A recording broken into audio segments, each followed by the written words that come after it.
Hello there, my name's Lee Thurburn and I want to say thank you for watching another one of the videos that I'm producing. If you like this video, please do the following things. Subscribe if you're not already a subscriber. Press the like button and leave a comment. Let me know whether you liked it, whether you have any questions. I'll be sure to answer your questions.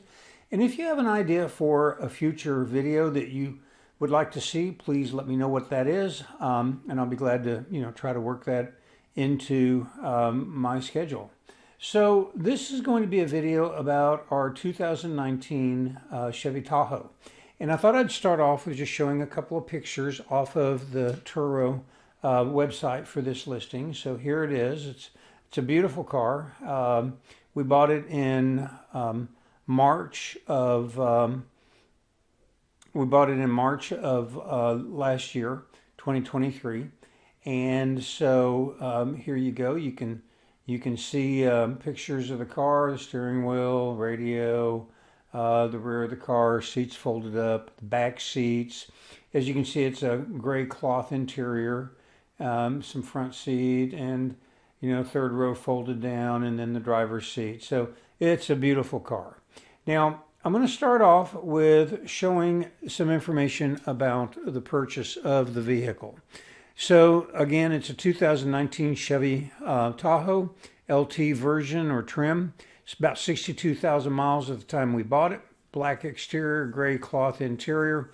The sale price was $29,400. We traded a vehicle for it and got $4,900 for the vehicle. And that left us with a $26,377 finance balance at 9.59% for 72 months. The actual payments per the loan agreement are $485.14. We're making actual payments of $500 a month, just a little more, pay it down a little bit faster. Okay, so here is a spreadsheet showing the months of April through December last year. That's 8 months worth of, or let's see, 1, 2, 3, 4, 5, 6, 7, 8, 9, 9 months. 9 months of revenue, and you can see what the revenue is each month. $1,260 the first month, and so on. Now I want to give you a couple of sort of tidbits of information here. So the way Turo reports revenues, when they report revenues, and by the way, I have a whole nother video about that, so that when you use the carfleettools.com software that I've developed as your accounting software, you have to allocate the revenues from Turo, and they have a funny way of reporting the revenues. Basically, you might have, say, a 9-day rental, and the last day is on the first day of, say, July, which means that 8 days worth of revenue that were actually earned during June would not be reported by Turo until July 1st. And so what we have here is the month of July is $3,000, $3,073 worth of revenues. There was a rental towards the end of June that was 7 or 8 days, 9 days, and the 1st or the 2nd of July is when the revenue was reported. So most of that particular rental was actually generated in June. So the timing of the reporting of the revenue causes some of the fluctuation that you see. June is a really good month, actually from about the middle of May through the end of August are your summer travel season months. And for the big vehicles like the Tahoes and the Suburbans and so forth, they are extremely highly in demand, and they rent almost probably 25 to 28 days a month, probably on average, certainly in the 25 days a month range. Normally, these vehicles on average will rent out about 19 to 20 days a month, but during the summer season, you'll get 25, maybe 28 days a month worth of rentals. Well, July shows as being a $3,000 month. The reality is some of that relates to rentals in June. Now, August shows only $975, and the reason is that my wife and I had planned a trip about the end of the first week of August, and so we started shutting down rentals because we were going to be gone for about 6 days, and we were not going to be here to check cars in, to check cars out, to clean them, to prep them, to do maintenance, whatever's needed on the cars. And we position or stage our cars at a local DART bus station, actually in North Texas, over in Plano. And we, we can't leave the cars there nonstop. We can leave them there for a few hours. We can't leave them there for days. They'll get towed. So we had to. We did have a couple of vehicles that were rented the entire time, but for the most part, we actually lost at least a half a month's worth of revenues. And this particular vehicle was caught up in that. And so we only had $975 worth of reported revenue during August. If we had not gone on vacation, that number would have been at least in the $1,500 to $1,800, maybe $2,000 range, because $1,500 to $2,000 is really about what these kinds of vehicles rent for during the peak season.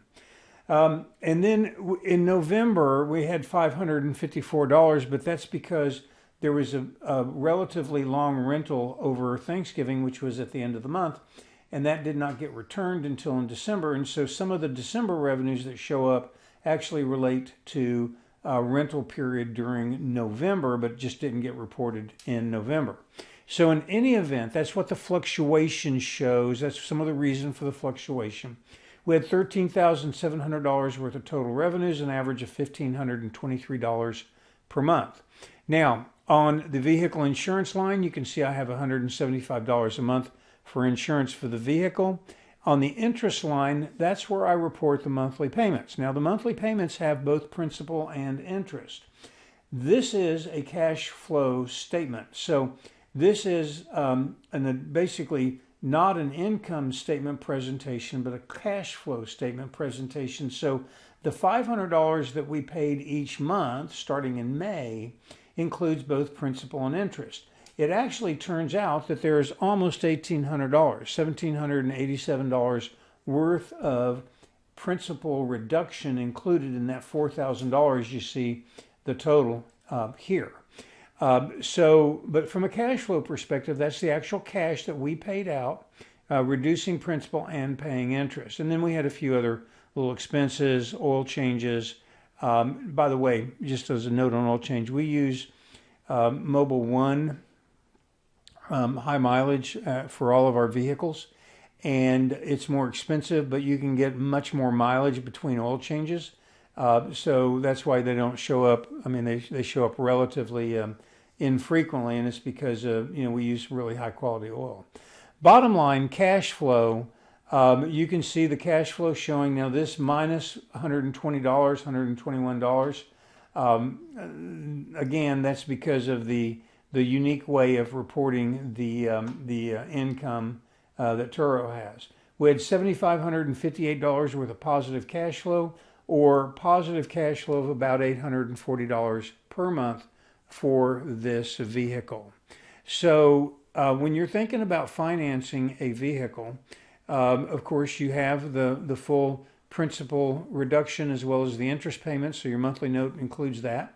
You have more expensive insurance than just kind of placeholder insurance on it, because you have to satisfy the lien holder on the loan that you have.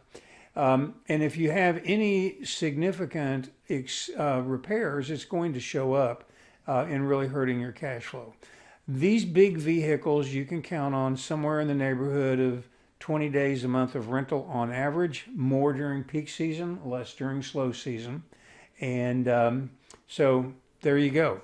This is our experience with this first vehicle. I will probably do a couple of others for comparison, but this vehicle, without a doubt, is our single most successful financed rental vehicle.